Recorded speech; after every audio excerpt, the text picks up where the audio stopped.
할렐루야, 아멘, 할렐루야. 살아계신 하나님을 찬양합니다. 지금도 살아계셔서 우리와 함께 하시는 하나님을 찬양합니다. 오늘도 하나님을 사모하는 마음으로, 또 하나님을 기대하는 마음으로 이 자리 가운데 나온 모든 예배자들과 함께하는 모든 온라인 예배자들을 환영하고 축복합니다. 이 시간 기대하고 소망하며 나온 모든 예배자들에게 하나님께서 역사하셔서 각 사람에게 꼭 필요한 말씀 허락하시고, 또한 그 가운데 깨달아지는 은혜 허락하시고 삶의 열매 맺히는 은혜가 허락되어지는 시간 되기를 소망합니다. 오늘 우리가 같이 나눌 이사야서의 말씀은 여러 가지 별명이 있는 예언서입니다. 가장 먼저는 성경의 축소판이라는 별명을 가지고 있죠. 이사야서가 총 66장으로 기록되어 있고, 저희가 가지고 있는 성경도 66권으로 기록되어 있죠. 근데 여기서 더 놀라운 것은 성경이 하나님의 어미화심이 드러나는 구약이 39권이고 하나님의 사랑이 드러난다고 이야기하는 신약이 27권이지 않습니까? 그래서 3927하면 성경의 전체 권수가 나오는데, 그 구조처럼 이사야서도 39장까지는 심판에 대한 메시지가 강조되어 있고 40장부터 66장까지, 그러니까 총 27개의 장에서는 회복과 하나님의 사랑에 대한 메시지가 선포되어지고 있다는 것입니다. 그러니까 장수로도 성경과 비슷한 양을 가지고 있고, 양이라기보다는 그 숫자를 가지고 있고, 또 내용적 구분으로도 성경과 비슷한 구분을 가지고 있는 것이 이사야서라는 것입니다. 그래서 참 신기하고 놀라운 성경인 것 같습니다. 그리고 이 이사야서 안에 메시아에 대한 메시지가 많이 기록되어 있습니다. 예언들이 많이 기록되어 있고, 또 예수님께서 이 이사야서를 자주 인용을 하시기 때문에 제5복음서라는 별명도 가지고 있다고 하죠. 그 밖에도 이사야서는 높은 문학성과 또 그 안에 담긴 신학의 심오함 때문에 예언서의 황태자, 에베레스트, 셰익스피어라는 별명도 가지고 있다고 합니다. 뭐 좋은 건 다 갖다 붙인 것 같습니다. 그만큼 이사야서의 내용이 은혜롭게 또 하나님의 뜻을 담아서 쓰여졌다라는 것을 이야기해주고 있는 것 같습니다. 오늘은 바로 이 이사야서에 대한 이야기를 같이 나누어 보려고 합니다. 이사야서는 잘 아시는 것처럼 이사야 선지자가 쓴 것입니다. 이사야라는 이름의 뜻은 여호와는 구원이시다라는 뜻을 가지고 있습니다. 그의 예언서는 어쩌면 그의 이름과 같이 여호와만이 구원이심을 드러내는 예언서이죠. 오늘은 이 여호와만이 구원되신다라는 것을 이 이사야서의 어떤 부분들을 통해서 같이 살펴볼 예정입니다. 이사야는 740년경에 우시야 왕이 죽던 해부터 히스기야 시대까지 사역을 했던 선지자입니다. 이게 1장 1절에 기록되어 있죠. 우리 이사야 1장 1절의 말씀 같이 읽어보겠습니다. 시작. 유다 왕 우시야 왕 아모스의 아들 이사야가 유다와 예루살렘에 관하여 본 계시라. 이 말씀을 보면 이사야가 우시야 시대부터 히스기야 시대까지 사역을 했다라고 이야기를 하고 있죠. 정확히는 우시야 전체 시대가 아니라, 우시야 전체 시대면 이사야가 정말 엄청 오래 살아야 됩니다. 근데 우시야 전체 시대는 아니고요. 우시야가 죽던 해부터 이사야가 사역을 시작했죠. 그게 이사야 6장 1절의 기록입니다.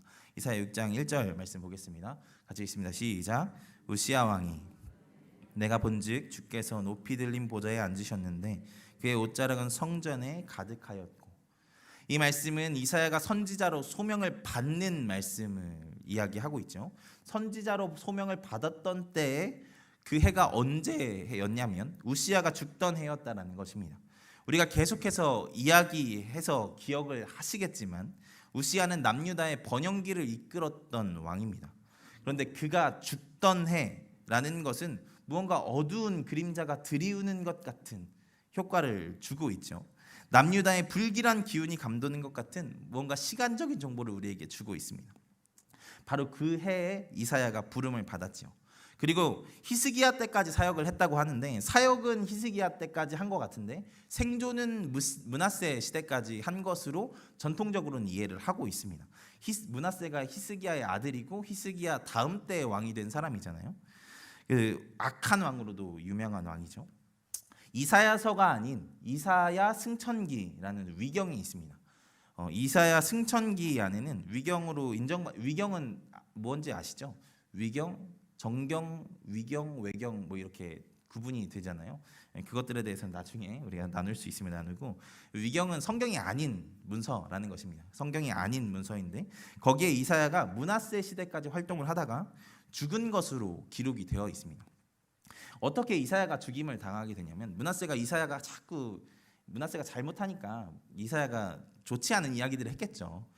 그렇게 살면 안 된다, 그렇게 하나님 믿으면 안 된다, 그렇게 막 예언을 하고 훈계를 했는데 그게 막 너무 듣기 싫어서 결국엔 이사야를 죽이기로 합니다. 그래서 부하들을 보내서 죽이려고 하는데 이사야가 막 이제 도망을 갔겠죠. 도망을 가다가 길에서 나무 가운데가 텅 비어 있는 나무 속에 이사야가 딱 숨게 됩니다. 근데 정말 신기하게 그 나무가 막 자라서 이사야를 딱 보호해 줬다고 해요. 그래서 그 부하들이 므낫세한테 가서, 아니 이사야를 그렇게 나무가 지켜주더라 막 이렇게 얘기를 하니까, 그럼 므낫세가 아주 단호하게 그러면 나무를 잘라와 이렇게 이야기를 했다고 합니다. 그래서 나무를 이렇게 잘라와서 므낫세 앞에 이렇게 딱 놓고, 므낫세가 이렇게 원통이 나무가 있잖아요. 이사야가 어디쯤 있을까 해서 이쯤 있겠네, 여기 잘라봐 이래가지고 이사야가 그렇게 톱으로 썰려서 죽었다라고 이제 그 위경에 기록되어 있죠. 그래서 히브리서를 보면요, 히브리서 11장 37절 말씀 잠깐 볼까요? 히브리서 11장 37절, 돌로 치는 것과 톱으로 켜는 것과 시험과 칼로 죽임당하고 양과 염소의 가죽을 입고 유리하며 궁핍과 환난과 학대를 받았으니라고 여기를 이제 기록을 하고 있는데, 여기에서 톱으로 켜는 것, 여기서 톱으로 썰려 죽은 순교자에 대해서 이야기를 하는 것이 이사야를 지칭하는 것이라고 많은 사람들이 이야기를 하죠. 유대인의 전통에서 톱으로 잘려 죽은 사람은 이사야밖에 없거든요. 이것이 이사야의 인생이었습니다. 그는 암흑기에 사역을 시작해서 처참하게 죽임을 당하는 것으로 인생을 마무리하게 되죠. 이게 이사야의 인생이었습니다. 이렇게 볼 때 이사야는 참 괴로운 인생을 살았습니다. 그렇게 열심히 하나님의 말씀을 대언하는 사역을 하며 살았지만 결국에는 너무나도 잔인하게 톱으로 잘려 죽는 그런 잔인한 상황들을 경험하게 되잖아요. 한편으로는 성경에서 이런 장면들을 볼 때마다 하나님이 너무 야속하시다라는 생각들을 하게 될 때가 있습니다. 아니, 하나님 위해서 열심히 살았으면 적어도 말년은 좀 책임져 주셔야 되는 것 아닌가? 이런 생각들이 들 때가 있잖아요. 근데 하나님께서 그렇게 하지 않으시더라고요. 구약의 수많은 예언자들, 그리고 우리 예수님도 그렇고 그의 제자들과 그의 사도들도 그렇고 결말이 대부분 좋지가 않습니다. 근데 분명히 저는 여기에도 하나님의 뜻이 있다고 믿습니다. 그것은 이 땅에서의 삶이 전부가 아니라는 것입니다. 반드시 하나님이 갚으시는 세상이 있다라는 것이죠. 현실을 보면 우리의 신앙생활은 너무나도 소모적인 것입니다. 같아 보일 때가 있습니다. 여러분, 요즘 이 시대에 복음을 전하면 사람들이 다 좋아하지 않잖아요. 다들 싫어하죠. 특히나 교회에 대한 인식이 요즘에 너무나도 안 좋아져 있지 않습니까? 예전에는 그래도 전도를 하면 그렇게까지 싫어하지는 않았던 것 같아요. 근데 요즘에는 막 전도지를 주면 막 눈앞에서 버리는 사람들도 있습니다. 가끔은 전도 활동을 하면 왜 믿음을 강요하냐고 따지는 사람들도 있더라고요. 그리고 꼭 이렇게 전도를 하는 것이 아니더라도 요즘에는 신앙생활을 하는 것, 그냥 교회를 간다는 것 자체도 괜히 눈치를 받는 것 같은 느낌이 들 때가 있습니다. 특히 이 코로나 시국에 놀러 가는 것은 다 가면서 예배는 위험해서 가지 말라고 하는 것이 요즘 세태이지 않습니까? 그런 세상 속에서 믿음을 지키고 살아가는 것, 하나님이 말씀하신 대로 복음을 전하며 살아가는 것, 이게 정말 쉽지가 않죠. 때로 앞서 이야기한 것처럼 너무 소모적이게 느껴질 때가 있습니다. 하지만 여러분, 분명히 기억하시길 바랍니다. 하나님은 이 땅에서 우리의 삶을 나그네의 삶이라고 말씀하셨습니다. 돌아가게 될 본향이 있다라는 것이죠. 우리에게 약속된 본향이 있다라는 것입니다. 그 영원한 하나님 나라가 그 믿음의 삶을 산 자들에게 약속되어 있다는 것입니다. 바라기는 어렵고 힘들지만 하나님이 기억하신다는 것을 기억하시며 이 땅에서 하나님이 기뻐하시는 삶을 살아가는 우리가 되기를 소망합니다.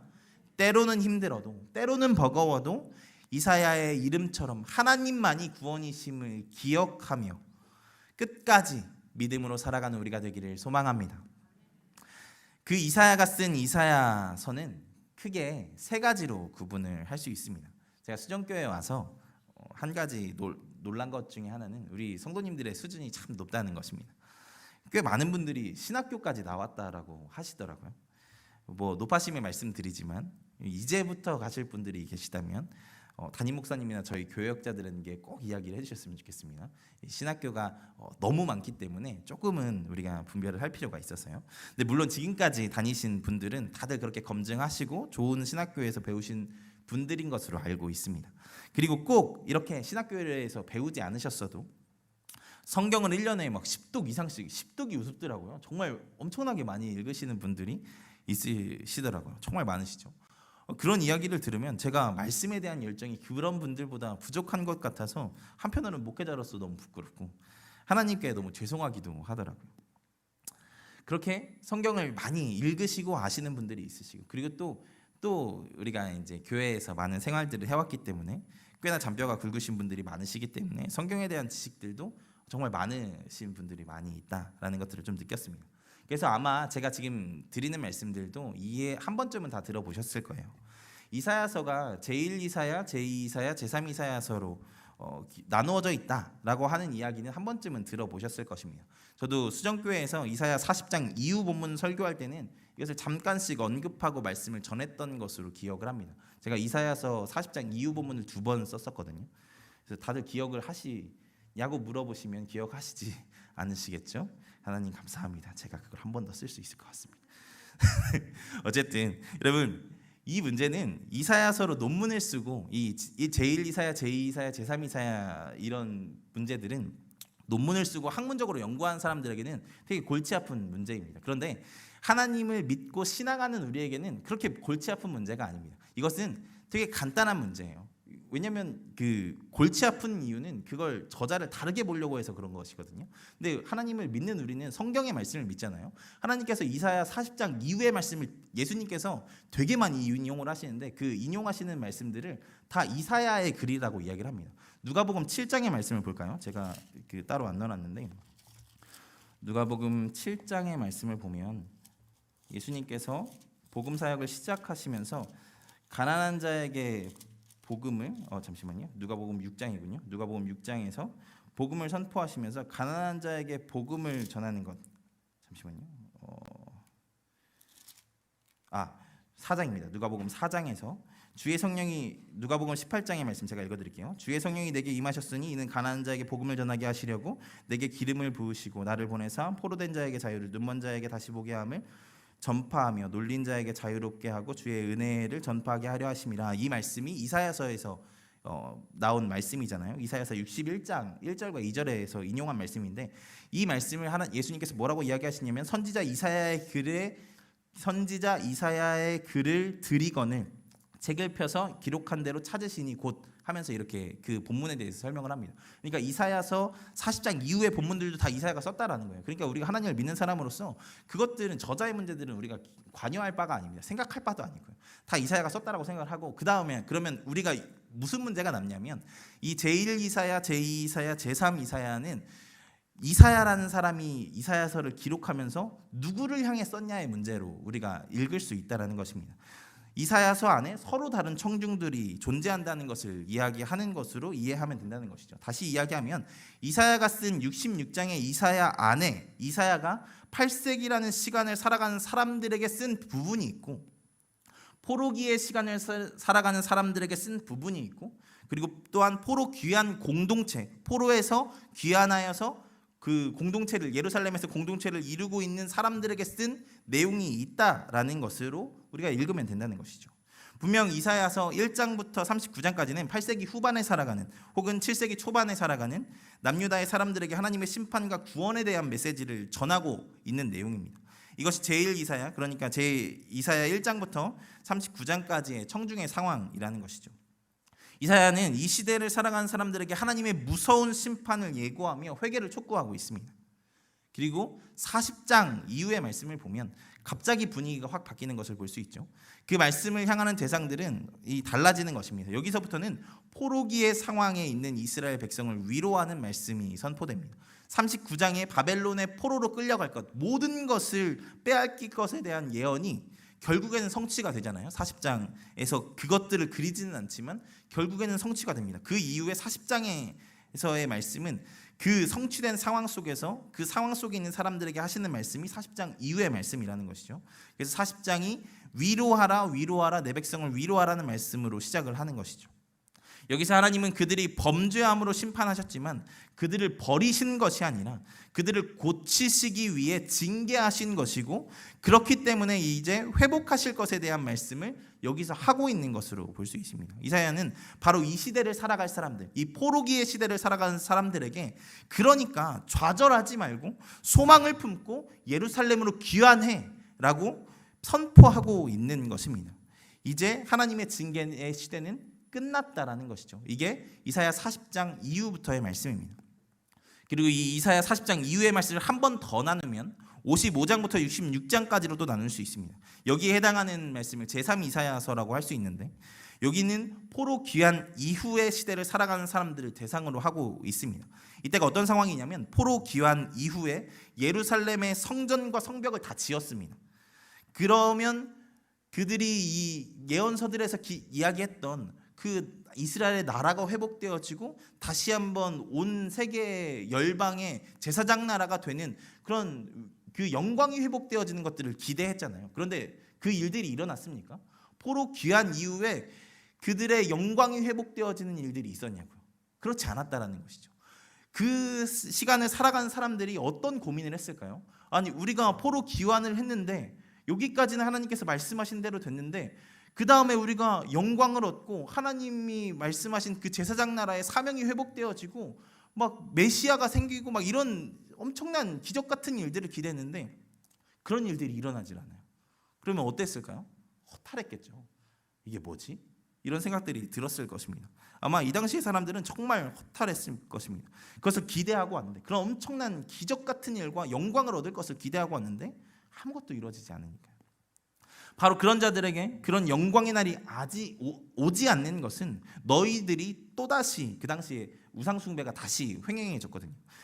또다시 그 조상들의 범죄했던 죄, 우상 숭배를 했기 때문이라고 지적을 하고 회개를 촉구하고, 또다시 또한 하나님의 회복의 역사의 소망을 다시 붙잡아야 된다라고 이야기를 이제 그 가운데 기록을 하고 독려를 하고 있죠. 이것이 제3 이사야서로 불리는 55장부터 66장까지의 말씀이 향하는 청중의 상황입니다.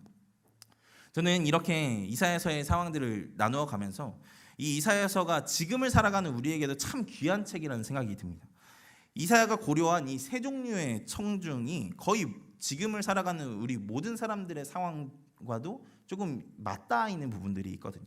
제일 이사야서의 시대처럼 풍요로운 시간을 살아가는 사람들에게는 하나님께서 기뻐하시는 삶을 살아야 함을 강조하고 있고, 제2 이사야의 시대와 같이 절대적인 절망의 시간을 살아가는 사람들, 그 포로기의 시간과 같이 무엇을 꿈꿀 수 없는 시대를 살아가는 사람들에게는 하나님께서 회복하실 것이니까 소망을 품으라는 메시지로서 우리에게 말씀하고 있고, 또 제3 이사야서와 같이 신앙생활의 매너리즘에 빠져 있는 사람들에게 돌아서야 할 삶의 자리와 붙잡아야 할 소망을 품게 하는 말씀을 전하고 있는 것이 이 이사야서이다 보니까, 그래서 저는 이 이사야서를 이해하고 읽어가는 것이 우리의 신앙에 참 중요한 도움이 되겠다라는 생각들을 하게 됩니다. 그래서 바라기는 이 이사야서를 생각날 때마다 한 번씩 꼭 읽어보셨으면 좋겠습니다. 그리고 그 가운데 주신 하나님의 뜻을 잘 이해해보시고 묵상해보셨으면 좋겠어요. 자, 그러면 우리가 이제부터는 이 이사야서의 세 부분 중에 첫 번째 부분, 제1 이사야서 1장부터 39장까지의 말씀만 조금 집중해서 나누어 보겠습니다. 사실 이사야서를 준비하면서 이사야서가 이야기할 게 되게 많더라고요. 정말 많고, 1장 제가 제1 이사야서로 구분했지만 제1 이사야서 안에서도 구분해서 이야기해야 될 부분들이 뭐 메시아에 대한 부분들, 하나님의 나라에 대한 부분들, 이야기해야 될 부분들이 너무 많더라고요. 하고 싶은 부분들도 많고. 근데 저희가 이제 개괄적인 이야기들을 하다 보니까 조금 한 주제에만 좀 집중해서 이야기를 하는 것에서 조금 양해를 해주셨으면 좋겠습니다. 이사야서 1장부터 39장까지의 말씀 중에 1장의 말씀은 그 예언서의 선언문, 예언서의 서문과도 같은 말씀입니다. 왜 하나님께서 이스라엘 백성들을 벌하셔야만 하는지에 대한 이야기들이 거기에 기록되어 있죠. 거기에 기록되어 있는 그 기록의 방식을 주석서나 많은 학자들은 언약 소송 방식이라고 이야기를 합니다. 이게 말은 되게 어렵게 해놨죠. 학자들이 말을 되게 어렵게 해요. 근데 언약 소송 방식이 뭐냐면 하나님께서 이스라엘 백성들을 고발하시는 장면. 그래서 마치 법정에 있는 것 같이 그 이스라엘 백성들을 불러내셔서 너희가 뭐 이런 것들을 잘못했어라고 하면서 심판에 대한 이야기를 하시는 장면이라는 것입니다. 한마디로 이야기하면 그게 이사야서 1장의 말씀이죠. 하나님은 먼저 1장에서 남유다의 이스라엘 백성들의 죄를 지적하십니다. 가장 먼저 1장 10절부터 15절까지의 말씀이 그 죄를 지적하시는 말씀이거든요. 우리가 이 말씀을 같이 읽어보겠습니다. 같이 읽겠습니다. 시작. 너희 소돔에 관원들아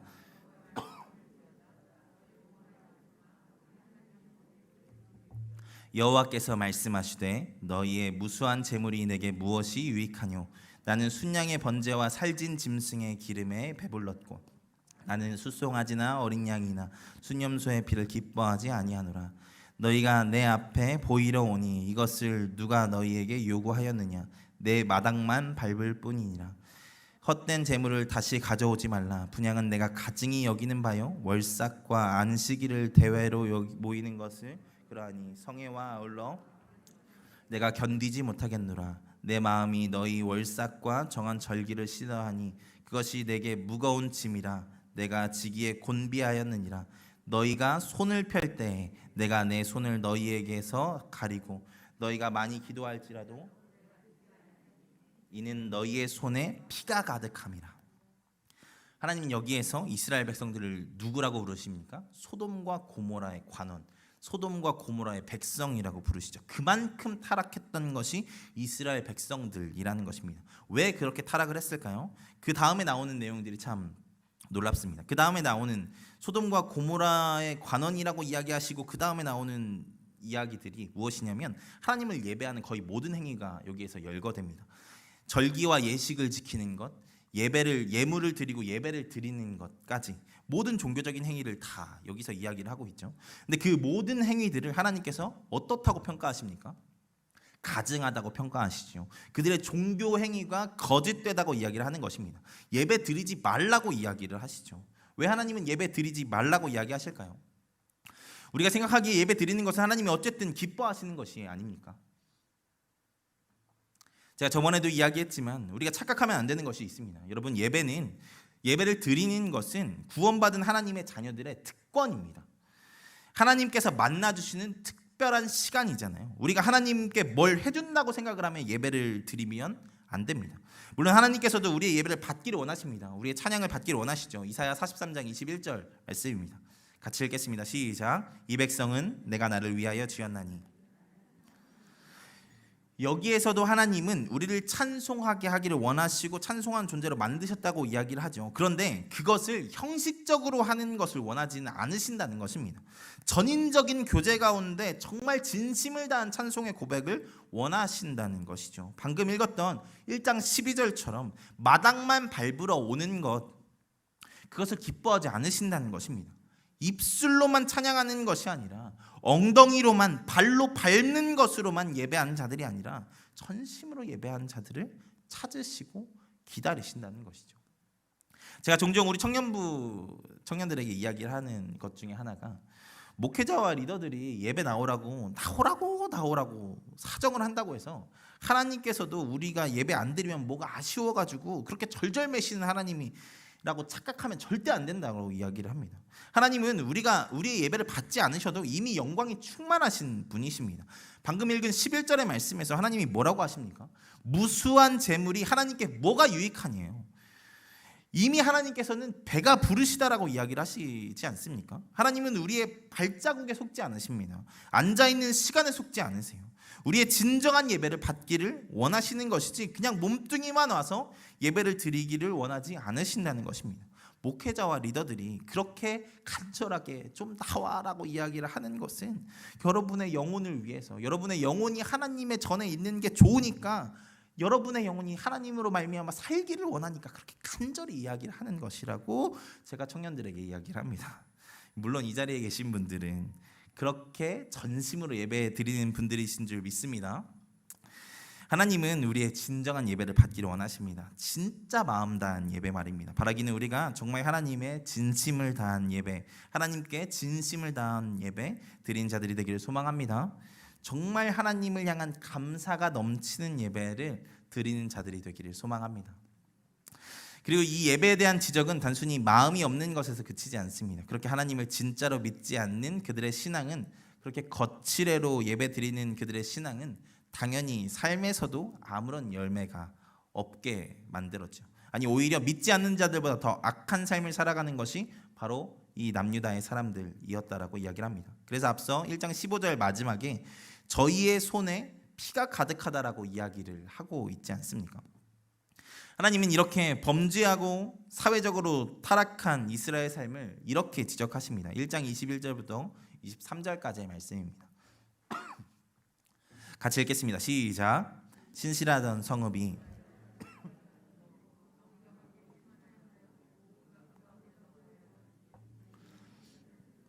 내 은은 찌꺼기가 되었고 내 포도주에는 물이 섞였도다. 내 고관들은 패역하여 도둑과 짝하며 다 뇌물을 사랑하며 예물을 구하고 여호와를 위하여 신원하지 아니하며 과부의 송사를 수리하지 아니하는도다. 그들의 하나님을 진짜로 예배하지 않으며 하나님을 믿지 않는 삶은 살인과 간음, 거짓으로 가득 찼고 하나님이 맡기신 영혼들을 긍휼히 여김은 찾아볼 수 없는 상태가 되어버리게 만들었죠. 그리고 그런 그들의 삶은 우상 숭배의 삶까지 이제 이어지게 됩니다. 이사야서 1장 29절입니다. 같이 읽겠습니다. 시작. 너희가 기뻐하던 상수리나무로 말미암아 너희가 부끄러움을 당할 것이요 너희가 택한 동산으로 말미암아 수치를 당할 것이며. 여기에서 상수리나무는 이제 굿하는데 나무에다 이렇게 뭐 깃발 걸린 거 많이 보셨죠? 그런 우상을 이야기하는 것이고요. 택한 동산이라고 하는 것은 산당들이 그 당시에 있었습니다. 이방 신상들이 산당 위에 있었는데 그 동산과 그런 산당들을 이야기하는 것입니다. 그렇게 우상 숭배를 상징하는 것들로 여기에서 쓰여 있죠. 하나님은 그것으로 수치를 당하게 할 것이라고 이야기를 하십니다. 여기에서 하나님을 제대로 믿지 않는 믿음은 결국에는 불의한 삶과 우상 숭배의 삶으로 이어지게 됐습니다. 바로 이것이 이스라엘의 죄악이죠. 이 이스라엘의 타락한 모습이 여기에서 드러난다는 것입니다.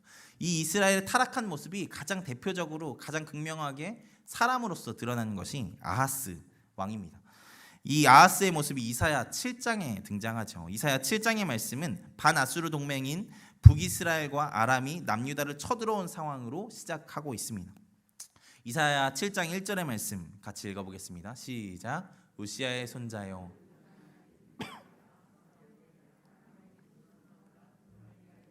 이스라엘의 베가 왕이 올라와서 예루살렘을 쳤으나 능히 이기지 못하니라. 유다는 분명한 위기의 상황 가운데 있습니다. 말씀에서도 그런데 이야기하듯이 지고 있는 상황은 아니었던 것 같습니다. 이런 상황 속에서 하나님은 두려워 떨고 있는 남유다 왕 아하스에게 이사야를 보내시죠. 그리고 하나님께서 그들을 지키실 것이니까 반아수르 동맹을 두려워하지 말고 아수르나 애굽에게 손도 내밀지 말고 하나님만 의지하라고 명령을 하십니다. 이것이 7장 3절부터 4절까지의 말씀이죠. 한번 보세요. 7장 3절부터 4절까지 말씀 같이 읽겠습니다. 시작. 그때 여호와께서 이사야에게 이르시되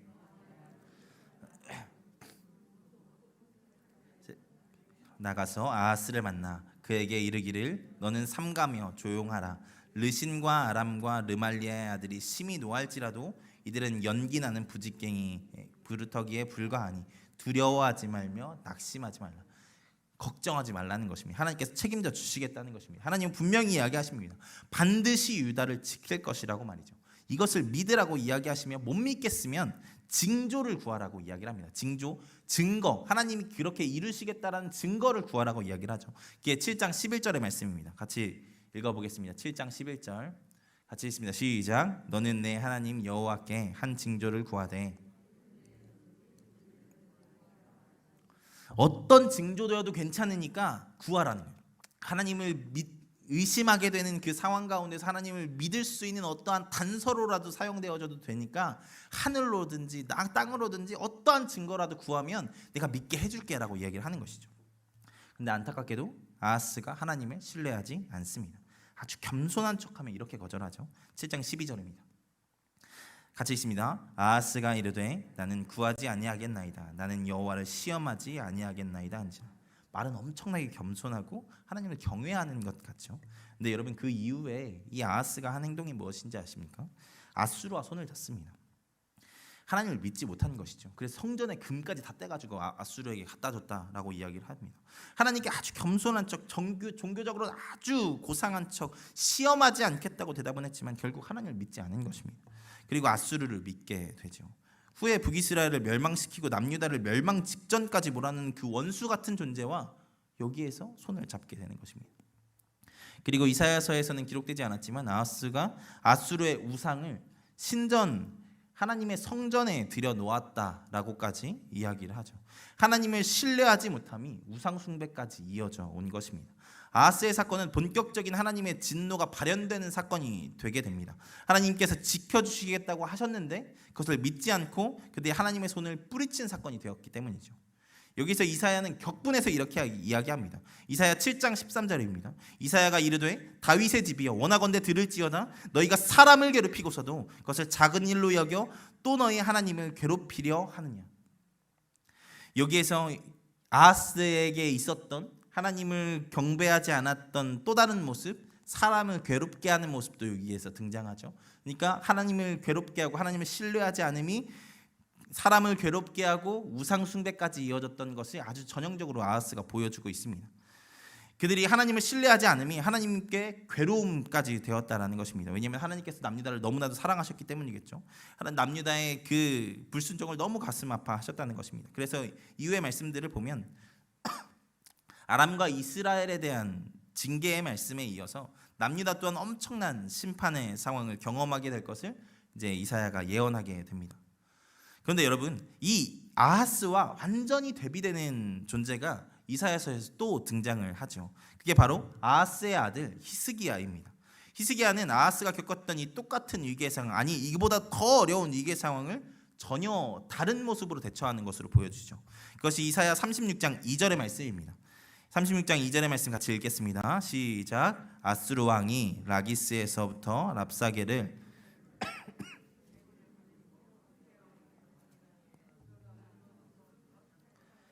밭길의 섬에. 아수르 왕이 라기스에 있었다는 것은 남유다의 예루살렘을 제외한 모든 성읍을 점령했다라는 것입니다. 라기스는 제2의 수도로도 여겨지던 곳이었습니다. 그렇게 되게 중요한 지역이었죠. 근데 그 라기스를 점령했다는 것이죠. 엄청난 위기의 상황입니다. 그리고 항복을 종용합니다. 이 말씀을 읽어보시면 아시겠지만 정말 처절한 상황들이 연속됩니다. 히스기야는 바로 그 상황 속에 이제 처해 있습니다. 근데 여기 한 가지 재미있는 것은 이 아하스와 히스기야가 같은 상황에 처해 있다는 것을 이사야가 강조하려고 하는 부분이 조금 보여요. 그게 뭐냐면 아하스가 아까 전쟁의 상황 속에 어디에 있었다라고 기록이 되어 있었죠? 윈못 수도 곁 세탁자의 밭에 있었다라고 이야기를 했었습니다. 이게 7장 1절에 기록되어 있던 말씀이죠. 윈못 수도 곁 세탁자의 밭에 있었다라고 기억을 하고 있었습니다. 그런데 여기에서 히스기야는 또 어디에 있습니까? 말씀 잠깐 띄워주시겠어요? 방금 띄웠던 말씀. 윈못 수도 곁 세탁자의 밭, 딱 그 장소에 그대로 있는 것입니다. 그 위기의 상황 속에 히스기야도 거기에 있고 아하스도 거기에 있었어요. 그리고 선지자가 거기 찾아가는 것도 거기 아주 비슷하게 등장을 합니다. 이런 것들을 볼 때 아하스와 히스기야가 같은 상황에 처해 있다는 것을 계속 강조하고 있는 것을 보게 되죠. 여기서 히스기야는 그 나라가 풍정등화 가운데 있는 괴로움과 어려움 속에 하나님을 의지하는 선택을 하게 됩니다. 그 위험한 상황 속에서 이사야 37장 14절부터 15절 말씀을 같이 읽어볼까요? 이사야 37장 14절부터 15절까지의 말씀입니다. 같이 읽겠습니다. 시작. 히스기야가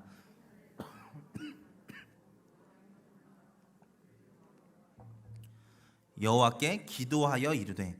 히스기야가 그 위기의 상황 아하스와 전혀 다른 선택을 한 것이 무엇입니까? 어디 동맹국을 찾으러 가지 않았습니다. 자기의 힘을 어떻게 해보려고 하지 않았습니다. 하나님의 도우심을 구하며 기도하는 것을 선택했다는 것이죠.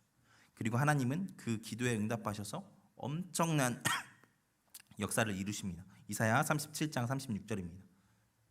37장 36절 말씀. 네, 같이 읽겠습니다. 시작. 여호와의 사자가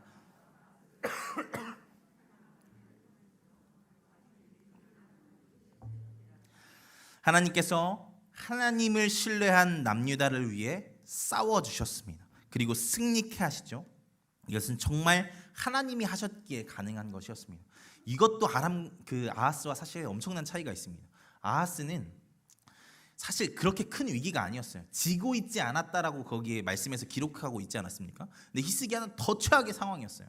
예루살렘 성만 남아있던 상황이었는데 아하스 같은 선택을 하지 않고 하나님을 신뢰하니까 하나님께서 어떻게 하십니까?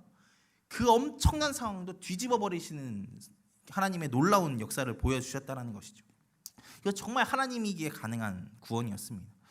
결국에 하나님께서 이 똑같은 위기의 상황, 전혀 다른 어쩌면 그 위기의 차이는 있지만 이 똑같은 위기의 상황 가운데서 이 다른 결과를 낸 두 왕을 통해서 하나님께서 어떤 것을 이야기하고 계시는 것입니까? 하나님을 신뢰하는 백성, 하나님을 진짜로 믿는 백성을 하나님께서 책임지신다는 것입니다. 바로 이것이 제1이사야서의 말씀의 핵심입니다. 우리가 방금 살펴본 두 이야기는 제1이사야서의 처음과 끝에 위치되어 있습니다. 아하스의 이야기는 7장에 기록되어 있죠. 이 7장은 이사야의 소명기사가 기록되어 있는 6장의 말씀 바로 다음에 나오는 말씀입니다. 이사야가 부르심을 받고 실제적인 사역을 하는 그 사역의 현장과 그 맨 마지막의 사역의 현장이 그 이사야서, 이 제1이사야서 양쪽에 기록되어 있다는 것이죠. 여러분 중요한 시간이라서 지금 또 하나님께서 사인해 주시고 계십니다. 이걸 잘 기억하세요. 여기에서 제1이사야서가 이것들을 강조하고 있다는 것입니다. 아하스의 이야기가 7장, 그리고 히스기야의 이야기가 36장부터 37장까지로 이 제1이사야서의 끝에 위치해서 이 대칭되는 두 사건을 통해서 핵심 주제를 이야기하고 있다는 것입니다. 이 두 이야기 가운데는 뭐 유다의 심판, 열방의 심판, 온 세상에 대한 심판의 메시지가 그 가운데 이렇게 기록되어 있습니다. 그리고 나서 히스기야에 대한 메시지가 기록되어 있다는 것은 무엇을 이야기하는 것이겠습니까? 그 엄청난 심판이 다 예비되어 있지만 너희가 히스기야처럼 하나님을 의지하면, 하나님의 구원을 의지하면 그 모든 상황 가운데서도 하나님께서 구원하시겠다는 것입니다. 이게 제1이사야서에서 이야기를 하는 것이죠. 결국 하나님을 믿는 자의 삶 가운데 경험되어진 어려움, 그것이 우리의 잘못으로 인한 어려움이든 아니면 불가항력적인 어려움이든 하나님을 의지하고 회개하여 하나님께 돌아오기만 하면 하나님께서 반드시 책임지신다는 말씀을 여기에서 하고 계시는 것입니다. 이것이 앞서 이사야의 이름의 뜻과도 연결되죠. 여호와는 구원이시다. 하나님만이 우리의 삶의 구원이심을 믿고 하나님을 의지할 때야말로 우리에게 참된 구원이 임한다는 것입니다. 사랑하는 여러분, 우리의 인생의 답이 어디에 있습니까? 하나님께 있음을 믿으시기 바랍니다. 하나님께서 하나님을 믿는 자의 삶을 반드시 책임지십니다. 바라기는 우리가 이것을 믿고 살아가는 자들이 되기를 소망합니다. 하나님은 우리가 경험하는 어떤 어려움 속에서도 우리를 도우실 수 있는 전능하신 하나님이십니다. 오늘 말씀에서 남유다가 경험한 위기는 앞서도 이야기했지만 정말 절망할 수밖에 없는 위기지 않았습니까? 제가 다 읽고 다 다루지는 않았지만 아수르의 침공의 상황은 정말 무서운 상황이었고 비참한 상황이었습니다. 유다의 사람들이 아수르의 랍사게, 그러니까 아수르의 메신저와 같은 사람들에게 사정을 하거든요. 제발 유다말로 떠들지 말아달라고, 제발 유다말로 이야기하지 말아달라고, 백성들이 그것들로 받는 그 고난 때문에 사정을 하는 게 이 이사야서에 기록되어 있거든요. 유다를 비방하는 말을 하는데 그 사람을 같이 비방할 수 있는 게 아니라 그냥 부탁밖에 할 수 없는 게 유다의 사정이었다는 것입니다. 얼마나 무능하고 무력한 것이 유다의 상황이었는지 여실히 드러나는 것이죠. 이게 히스기야가 경험한 상황이었습니다. 하지만 그 절망적인 상황, 그 벼랑 끝에 그 상황 속에 하나님을 의지하니까 하나님께서 어떻게 그 상황을 바꾸시고 역사하십니까? 그 무서운 기세로 몰려오던 아수르군을 일거에 물리치지 않으십니까? 심지어 그 다음 말씀을 보면 아수르 왕은 고국으로 돌아가서 아들에게 죽임을 당하면은 비참한 상황까지 경험하게 됩니다. 하나님은 이렇게 하나님을 의지하는 자를 반드시 지키시고 도우시고 책임지시는 하나님이심을 이렇게 보여주신 것입니다. 반면 아하스는 어땠습니까? 아까도 이야기했지만 하나님을 의지하는 척만 하고 자기의 지력을 의지하고 세상의 권력을 의지하다가 결국에는 비참하게 아수르에게 조공이나 바치는 신세가 되지 않습니까? 그리고 남유다의 멸망의 예언을 듣게 만드는 장본인이 되지 않습니까? 그리고 그가 그렇게 의지했던 아수르의 왕도 비참한 죽음을 맞게 되지 않습니까? 결국에 누구에게 참된 승리가 있었습니까? 하나님을 의지하는 자에게, 참된 승리가 있었습니다. 하나님만이 구원임을 믿고 살아가는 자에게 승리가 있다는 것입니다. 이것이 제일 이사야서에서 이사야가 강조하고 있는 것입니다. 바라기는 우리가 그것을 믿고 살아가는 자들이 되기를 소망합니다. 하나님은 하나님을 신뢰하는 자의 삶을 책임지십니다. 세상의 힘과 명예와 세상의 방법을 의지하는 자가 아니라 정말 하나님을 의지하는 자를 찾으시고 책임지십니다. 히스기야처럼 하나님을 의지하는 자가 되기를 소망합니다. 이사야의 이름의 뜻처럼 하나님만이 우리의 구원이심을 믿고 살아가는 자들이 되기를 소망합니다. 이사야의 메시지처럼 하나님만 의지함으로 승리하는 저와 여러분이 되기를 주님의 이름으로 축원드립니다. 아멘. 우리 잠깐 기도하겠습니다. 우리 이 시간 같이 기도하실 때 우리의 삶의 승리와 우리의 삶의 성패가 하나님을 의지함에 달려있다는 것을 기억하고, 하나님 우리의 삶을 주님께 맡겨드립니다. 주님께서 역사하여 주시옵소서라고 우리 같이 결단하면서 하나님께 우리의 삶을 내어드리면서 같이 주여 한번 외치고 있는 자리에서 기도합니다. 주여. 살아계신 하나님 아버지 감사합니다. 하나님 우리에게 하나님을 의지하는 삶이 얼마나 값지고 복된 삶인지 알게 하셔서 감사합니다. 하나님 이사야서의 말씀처럼 하나님을 의지하며 살아갈 수 있는 우리가 될 수 있도록 주님 붙잡아 주시옵소서. 하나님을 의지함에 주어지는 승리를 맛보는 우리가 될 수 있도록 주님 붙잡아 주시옵소서. 하나님 삶의 현장 가운데 그 냉혹하고 어려운 삶의 현장 가운데서도 하나님을 의지하며 승리하며 나아갈 수 있는 우리가 될 수 있도록 주님 붙잡아 주시옵소서. 믿음으로 나아가는 사랑하는 성도님들에게 하나님 축복하여 주시고, 하나님께서 축복하여 주시고 역사하여 주시옵소서. 하나님의 은혜가 부어지는 귀한 삶의 현장들이 될 수 있도록 주님 붙잡아 주시옵소서. 아무리 어려운 위기의 상황일지라도 하나님을 의지한 히스기야를 구원하시고 그의 나라를 구원하셨던 것처럼 우리의 어떠한 상황도 고치실 수 있는 분이 하나님이심을 믿고 날마다 승리하며 나아갈 수 있는 우리가 될 수 있도록 주님 붙잡아 주시옵소서. 믿음으로 살아갈 수 있는 우리가 될 수 있도록 주님 붙잡아 주시옵소서. 하나님만이 나의 구원이심을 믿고 살아가는 우리가 될 수 있도록 주님 붙잡아 주시옵소서.